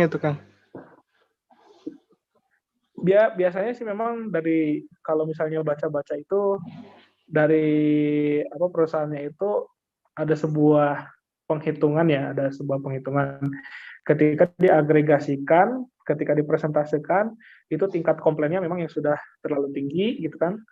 Ya maksudnya terlalu tinggi itu bisa 8% atau misalnya 10% gitu ya dari total keseluruhan. Atau juga memang ada komplain dari konsumennya langsung gitu ya. Nah, kalau misalnya ada komplain dari konsumennya langsung, terus ya akhirnya dilakukan pemeriksaan ke akun kita. Ini sebetulnya ada masalah apa sih gitu kan? Jadi selama pemeriksaan itu ya akun kita dibekukan terlebih dahulu gitu kan, nggak bisa tarik uang. Ya takutnya kita kabur gitu atau gimana, nggak tahu juga lah gitu. Tapi ya biasanya itu gara-gara masalah aja. Oke Kang, ya ini mungkin salah satu dinamikanya nih yang berbisnis ya Bu ya. Iya, betul sekali. Nah, menghadapi resiko ini nih, Kang Martin, apa yang harus dilakukan seorang pebisnis agar tetap bisa bertahan? Jualan terus kan uang belum bisa diambil nih, otomatis harus double gitu ya, modal dan pengeluaran yang harus dikeluarkan, biaya-biaya yang harus dikeluarkan agar tetap survive gitu, bertahan. Kalau agar tetap survive sih, saya sama teman-teman itu dari usaha tanaman ini melebarkan sayap ke usaha yang lain ya. Kita sekarang kan punya juga usaha pakaian, terus ada juga studio foto. Halo. Ya, silakan. Ya, halo, Kang. Bu. Ya, dilanjutkan. Halo. Ya, halo. Agak delay mungkin ya suara kita di sana. Oke, baik. Jadi yang saya tangkap tadi ya resiko atau musuh terbesarnya itu tadi dari pembayaran dan halo Bu. Hal-hal yang menghambat seperti tadi ada banyak komplain dan lain sebagainya begitu ya sebagai penyebab. Ya. Nah ini silakan. Halo. Ya, silakan Kang Samba dilanjutkan. Ya, balik lagi ke yang tadi gitu ya, untuk tetap survive. Kita itu membuat usaha lain Bu sekarang. Kita bikin usaha baju, terus ada studio foto, terus bahkan sekarang kita bikin ini peternakan cupang. Peternakan cupang gitu. Jadi ketika memang terhambat oleh satu usaha gitu, sebetulnya core-nya ini kan si business.id gitu ya. Kalau misalnya memang terhambat oleh yaitu tadi pembayaran tadi, ya kita coba ambil uang dari usaha yang lain gitu kan. Nah tapi selain itu juga ya kita mutar otak juga gimana nih caranya supaya tetap survive, tapi ya bisa usaha tetap jalan juga, bisa survive, bisa nutupin kebutuhan juga. Ya akhirnya ya kita jualan di lokal itu. Karena tadi kalau misalnya untuk ekspor kan pembayarannya sering ditahan. Nah, akhirnya ya kita jualan di pasar lokal juga. Memang belum jadi yang utama ya jualan di lokal, tapi seenggaknya memang bisa menutupi biaya operasional bulanan kita lah. Oke, jadi bisa menopang ketika ada kendala seperti ini gitu ya. Iya, benar. Ini harus menyiapkan banyak opsi ya. Opsi, iya. Ya Kang, mudah-mudahan yang kendala tentang rekening tadi ya segera terselesaikan. Ya, amin. Jadi yang core-nya ini nih yang tanaman hias bisa lancar kembali ini ya, ketika kembali. Yang di rekeningnya udah bisa diambil gitu ya Bu. Itu Kang ngomong-ngomong tentang tadi ya yang rekening itu pembayaran dari luar itu dari konsumen di luar ya, yang per individu gitu ya, warga luar yang beli tanaman hias gitu. Iya benar. Sejauh ini sih memang baru individu aja sih yang beli ke kita gitu. Adapun kalau misalnya memang mitra kayak perusahaan lain di luar itu kita ada juga, cuman ya tidak sampai bermasalah kayak gini. Karena kan kalau misalnya perusahaan itu udah matang banget ya kita membuat kesepakatannya gitu. Jadi ketika order sejumlah tanaman terus ditotalkan berapa ya kita udah sama-sama tahu gitu kan resikonya seperti apa, terus sudah sama-sama tahu perjanjiannya seperti apa, ya makanya kalau misalnya ada masalah pun itu tidak berdampak seperti ini gitu. Beda halnya sama individu, itu kadang-kadang kan kalau misalnya orangnya baperan, aduh itu tanamannya lecet dikit, angkat kasus. Aduh, atau misalnya akarnya nggak gondrong, itu angkat kasus. Wah, makanya laporan yang kayak gitu tuh yang bikin kita kelabakan juga lah gitu. Itu warga negara asing kebanyakan atau teman-teman yang mungkin apa istilahnya diaspora gitu, yang jadi konsumen dari luar? Rata-rata sih ini apa namanya bule. Kalau diaspora mungkin ada cuma 1, 2. Rata-rata bule. Oh, gitu. Justru karena mungkin di negara mereka sedang tren ini, jadi yang bule-bule itu ya nyari juga misal ke ya nyantolnya di green species ini gitu ya Kang. Ya. Kalau dari luar negara yang banyak permintaannya dari mana Kang? Sebetulnya negara-negara yang maju tuh rata-rata itu permintaannya banyak gitu ya. Nah, tetapi karena terkendala oleh birokrasi ya, jadi hanya negara-negara maju dan negara yang memang birokrasinya mudah. Ya salah satunya kayak Singapura itu mudah banget gitu ya, pagi dikirim sore udah nyampe. Terus kayak apa ya yang mudah lagi kayak Kanada itu bisa juga, terus Jerman juga bisa, terus Amerika juga bisa gitu ya. Tapi ya rata-rata itu sih negara yang memang rata-rata negara maju dan memang birokrasinya mudah. Kalau pengalaman Kang Samba nih melayani konsumen luar negeri, terutama yang individu nih Kang. Dari negara mana sih yang biasanya agak sedikit bawel gitu? Banyak komplainnya. Kalau sejauh ini sih memang random ya. Sejauh ini random ya. Ya tapi kadang-kadang yang paling mencolok ya, misalnya warga negara tertentu, tapi dia itu pendatang. Oh, di negara tersebut gitu ya? Iya. Misalnya tinggal di Amerika, tapi sebetulnya dia bukan Amerika, tapi pendatang dari negara mana gitu. Sejauh ini sih beberapa kali, atau mungkin hampir semua kasus, ya datangnya dari tipe orang-orang kayak gitu. Gitu. Oke. Jadi memang apa? Tidak spesifik di satu wilayah negara, gitu ya, atau negara, tapi random ya. Oke, dan mungkin pas kebetulan aja menemukan kendala ini gitu ya. Oke. Baik, tetap bergabung bersama kami Sobat RPC dimanapun Anda berada. Kita akan lanjutkan ngobrol pintar kita pada hari ini bersama owner dari Green Spaces, Aji Samba Pranata Citra, dengan tema tanaman hias di tangan eksportir muda. Kita lanjut setelah yang berikut.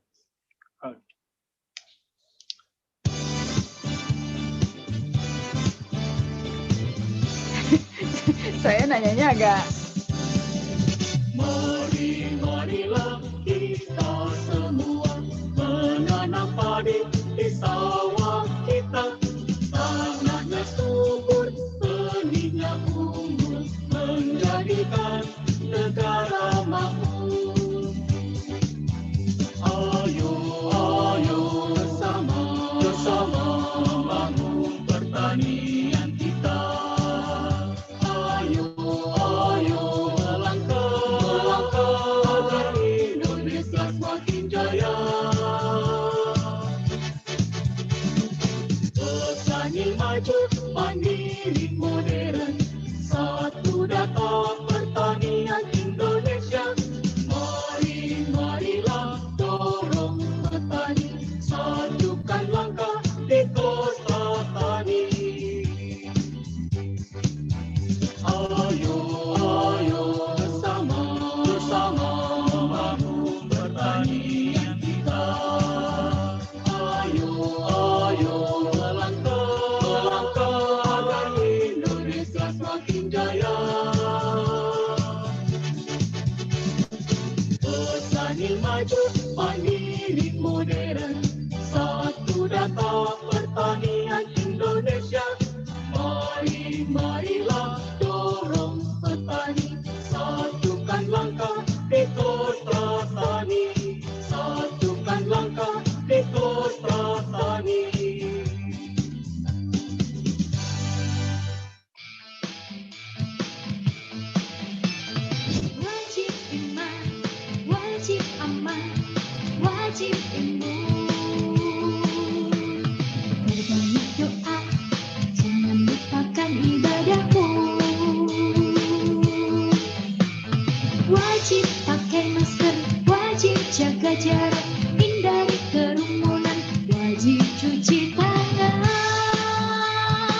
88,6 FM. Radio Pertanian Ciawi.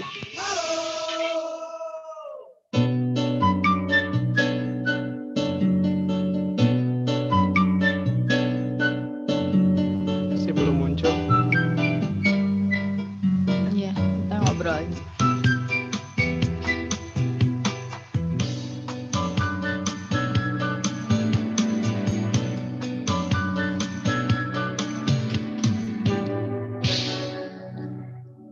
Ya, kita bersama lagi di Ngobrol Pintar Petani dengan tema tanaman hias di tangan eksportir muda.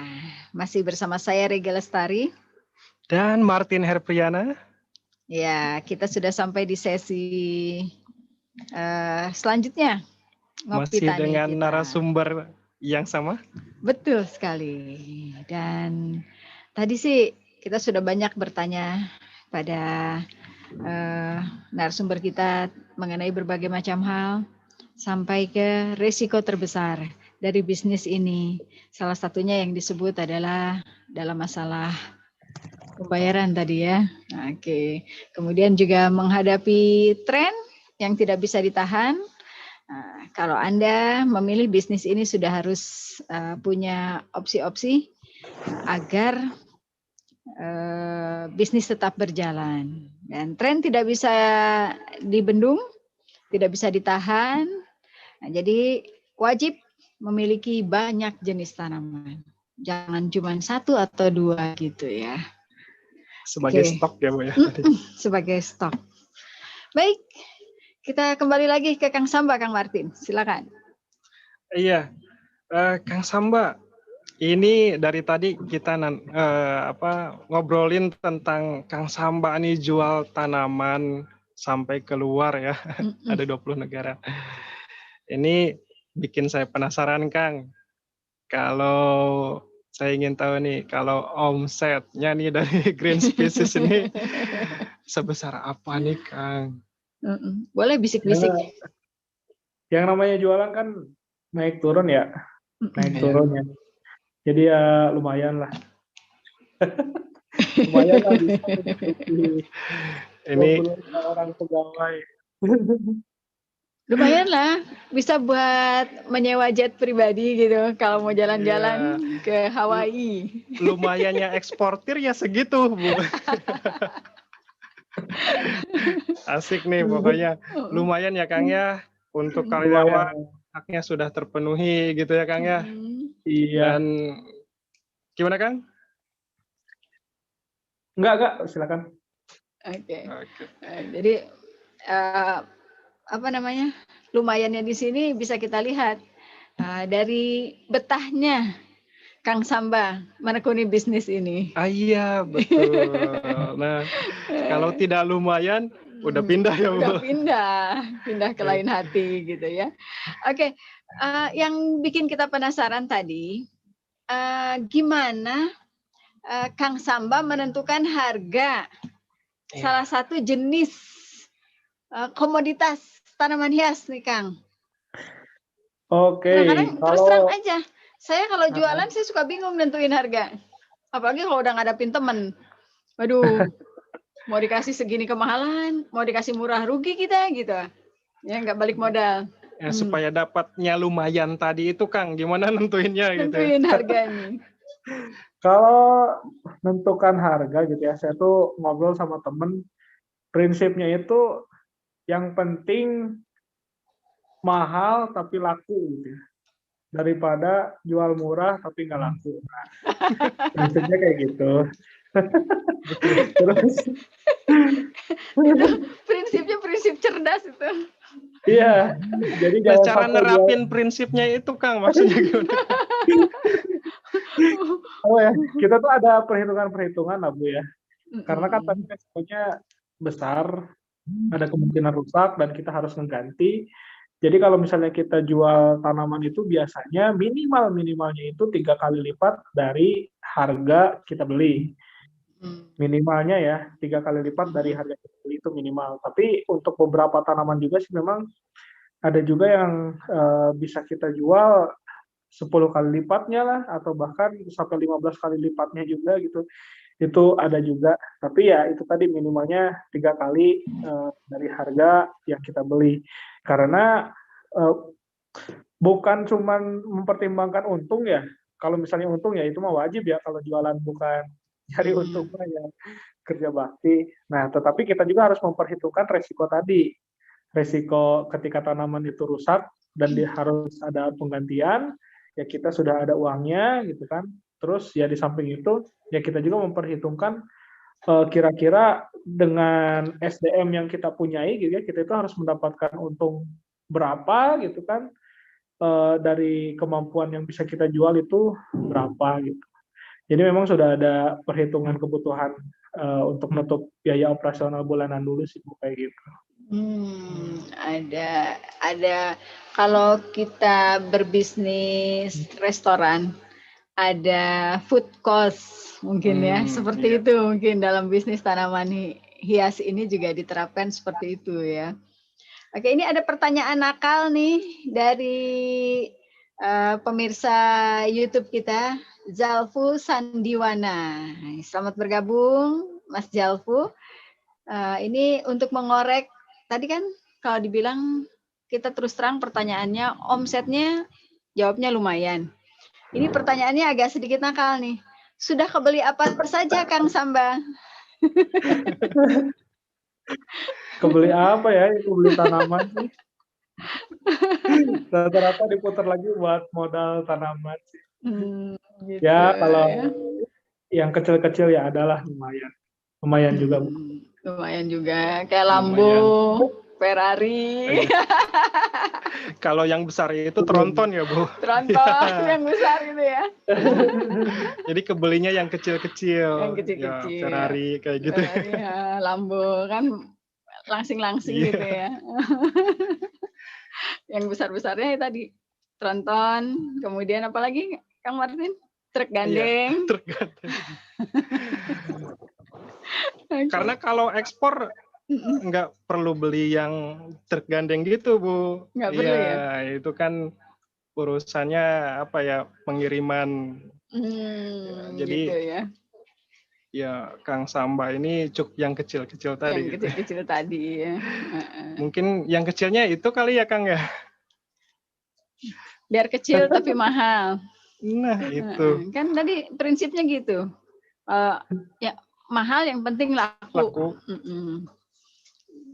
Jangan sampai lucu deh pokoknya. Oke. Kemudian yang ingin saya tanyakan lainnya nih, Kang Samba sudah mengalami berbagai pengalaman, kemudian juga sudah merasakan manis pahitnya berbisnis ini gitu ya. Nah, ini kan pasti akan terus dilanjutkan nih usahanya nih. Nah, apa proyek ke depan atau apa yang ingin dilakukan untuk Green Spaces? Green Spaces.id apa ya, kita usaha memang ada sebuah tujuan besar ya yang ingin kita kejar ya, yang ingin kita wujudkan.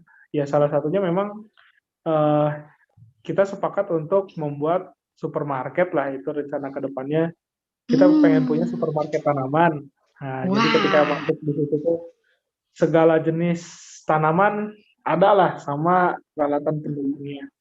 Itu mimpi kita gitu ya. Nah, terus tetapi sih memang kalau misalnya dari sisi sosial kita sebetulnya punya misi mensejahterakan pegawai kita gitu ya. Jadi selain kita yang sejahtera, tetapi ya seluruh pegawai kita juga sejahtera lah gitu. Bahkan ya sampai saat ini pun yang meraup keuntungan memang bisa dibilang ya sebagai owner ya kita lebih banyak itu mendapatkan keuntungan, tetapi ya kita juga mencoba memfasilitasi para pegawai kita dalam bentuk usaha juga. Jadi kita buatkan koperasi, terus kemudian koperasinya kita bina gitu kan, nanti keuntungan dari koperasi itu memang sudah kita kasih peraturan, pokoknya keuntungannya tidak boleh diambil. Nah, tetapi keuntungannya nanti bisa diwujudkan dalam membeli tanah. Kalau misalnya ternyata uangnya cukup juga, ketika tanahnya udah kebeli, ya itu langsung dibangunkan rumahnya juga. Jadi ya Luar ada biasa. sisi sosialnya juga lah. Bukan main. Saya juga memang membayangkan nih, Kang Martin, kalau kita jalan ke sebuah toko gitu kan, biasanya kita menemukan tanaman hias tuh dalam satu counter hanya di pojok saja gitu ya. Iya. Nah, ini cita-cita Kang Samba ada supermarket tanaman hias, baik online mungkin nanti ya, ataupun juga secara apa namanya? Fisik swalayannya, supermarketnya Fisik gitu ya. swalayannya atau supermarketnya. Ini sangat menarik dan belum pernah ditemukan nih sebelumnya memang nih Kang Samba yang begini. Mudah-mudahan Dulu pernah ada sih di Lembang dulu. Dulu pernah ada di Lembang, tapi sekarang udah nggak ada. Kalau sekarang sih banyaknya ya toko-toko kecil tanaman aja sih. Gitu ya. Mudah-mudahan ke depan kita bisa menemukan ini gitu. Jadi apa namanya, memenuhi hasrat belanja itu tidak hanya kebutuhan sehari-hari, tetapi kebutuhan jiwa tadi juga bisa ya, Martin ya. Sejauh ini kan sekarang kita masih kalau bawa ibu-ibu ke mall nih ya, baju lagi, sepatu lagi, tas lagi gitu. Betul. Ya mungkin salah satu alternatif nih dengan adanya supermarket tanaman hias gitu ya. Sekalian kita melestarikan lingkungan ya, menghijaukan, kita juga bisa mengalihkan yang tadinya hanya untuk pamernya itu hal-hal yang konsumtif ya. Sekarang dengan adanya supermarket tanaman hias menjadi alternatif nih buat ibu-ibu. Ya, sekaligus menjaga tren nih yang sekarang pamer-pamer ibu-ibu sosialita dari tas jadi tanaman hias biar terjaga gitu trennya ya. Terjaga betul. Oke. Ini mudah-mudahan segera terwujud ya proyeknya ya Kang Samba ya. Kita tunggu loh kabarnya. Siap Ibu. Tidak terasa nih. Sekitar 10 menit lagi nih kebersamaan kita di Ngopi Tani ini. Ya. Barangkali ada yang mau dibagikan nih oleh Kang Samba nih, ajakan ataupun juga anjuran dari Kang Samba nih dalam hal menekuni usaha di bidang tanaman hias hingga mancanegara. Silakan Kang Samba. Ajakannya, yuk beli tanaman ke kita, biar makin banyak orderannya. Enggak. Iya. Itu salingan. Apa ya? Kalau misalnya dari saya sendiri sih memang kalau misalnya kita ada sebuah kemauan, ada sebuah cita-cita gitu ya, dan memang ingin diwujudkan dalam bentuk usaha, ya supaya benar-benar tekun lah, benar-benar tekun, benar-benar serius, benar-benar dipelajari untuk menggeluti usaha itu gitu. Karena ya kalau misalnya usaha itu berbeda dengan kerja ya. Kalau misalnya kerja itu gaji ya udah pasti setiap bulan ada, asalkan kita mengikuti apa ya tugas yang diberikan gitu kan oleh atasan kita, ya insya Allah pendapatan dapat lah. Tetapi kalau misalnya untuk usaha itu sendiri memang banyak sekali tantangannya, bebannya mungkin bisa lebih berat juga ya, tetapi memang berbanding lurus dengan pengorbanannya itu hasilnya pun ya bisa lebih lumayan lagi dibandingkan dengan kerja gitu. Dan jangan lupa kalau misalnya usaha juga itu tetap diniati untuk ibadah gitu ya. Karena kalau misalnya diniati ibadah yaitu kita usahanya dimudahkan. Dan jangan lupa ya kita juga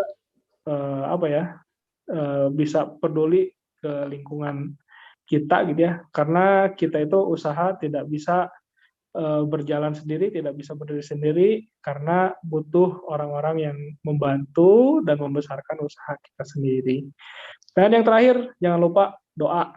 Karena sekeras apapun usaha kita, kalau misalnya tidak diridhoi, itu tidak bisa sukses ya. Tetapi kalau misalnya memang kita banyak keterbatasan, tetapi Allah meridhoi gitu, itu segala sesuatu pun pasti bakalan terjadilah gitu, bakalan dimudahkan.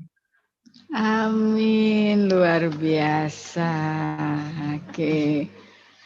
Mudah-mudahan sekali lagi apa yang dicita-citakan berjalan dengan lancar, bisa lebih cepat terwujud ya, Kang Samba. Iya Ibu, amin. Terima kasih. Ya. Jangan lupa nih Sobat RPC setelah menyimak acara ini bisa buka greenspaces.id. Anda bisa lihat-lihat di situ ya. Kemudian pesan begitu ya Kang Samba ya? Ya. Termasuk saya nih, setelah ini saya mau buka-buka nanti. Boleh. Oke, baik. Kang Martin, demikianlah ujung dari pertemuan kita hari ini di Ngobrol Pintar Petani bersama Aji Samba Pranata Citra, owner greenspaces.id. Terima kasih Kang Samba. Terima kasih banyak Kang Samba. Untuk waktunya sudah berkenan hadir di acara Ngobrol Pintar Petani hari ini. Mudah-mudahan apa yang kita obrolkan ini bisa memberikan banyak manfaat, banyak inspirasi dan motivasi untuk amin. Sobat RPC. Kita foto bersama dulu ya. Boleh, Oke. boleh. Iya. Baik, terima kasih Kang Samba. Terima kasih. Mudah-mudahan kita ketemu lagi di lain kesempatan. Amin. Dan sukses selalu dengan Green Spaces-nya. Ya, terima kasih banyak Ibu, Pak. Ya, baik. Sobat RPC, hingga disinilah pertemuan kita di Ngobrol Pintar Petani hari ini. Nah, terima kasih atas waktu yang sudah Anda luangkan bergabung bersama kami melalui 88,6 FM, melalui streaming YouTube kami, dan yang sudah menyaksikan kami di FB dan IG Sobat RPC. Baik, atas terlaksananya Ngopi Tani kali ini, kami ucapkan terima kasih kepada kru, operator siar, ada produser siar, dan produser acara, dan supervisor kita, Mas Warih Kusumo. Oke, terima kasih untuk produser acara Mbak Osi Widarosita ya. Baik, saya Regi Lestari.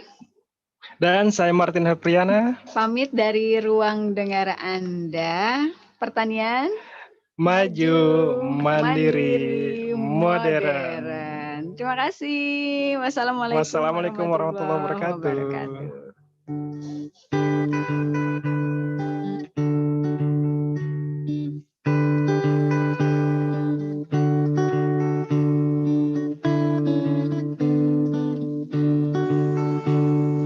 Tanah kita subur, menanti untuk disentuh. Ayo kita segera bangun, menanam di lahan tidur. Hidup hanya sebentar, mengapa kita berduka? Ambil pacul dan parangmu, kelola lahan tidurmu. Bersatu padu kita sambut, ajaklah semua teman. Petani muda hidup mulia, teruskan kerja orang tua. Ribuan hektar lahan, jangan biarkan menganggur. Bukankah kita ingin makmur, segeralah kita menandur. Lahan tidur jadi solusi, petani muda beraksi. Kedaulatan pangan